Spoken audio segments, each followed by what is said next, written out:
Do you want to be able to cancel your Mint mobile plan? Well, then this video is going to be perfect for you, because in this video I'm going to explain to you step by step exactly how to do this. So as you can see, what you need to do first is to just log in into your account. You need to visit the official Mint Mobile's website and then of course sign in into your account.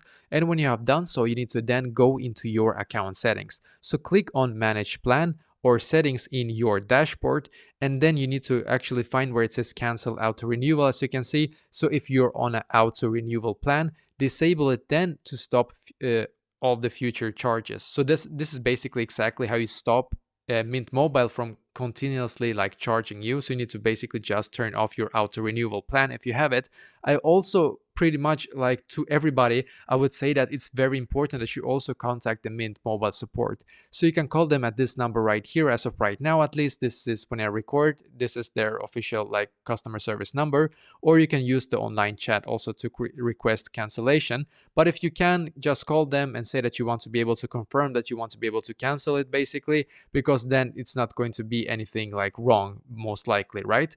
So just confirm that you want to be able to cancel it. So as you can see, then step number 5 is going to be to confirm cancellation. So follow any additional steps from Mint Mobile themselves to fully deactivate your service. So this is basically exactly how to do this.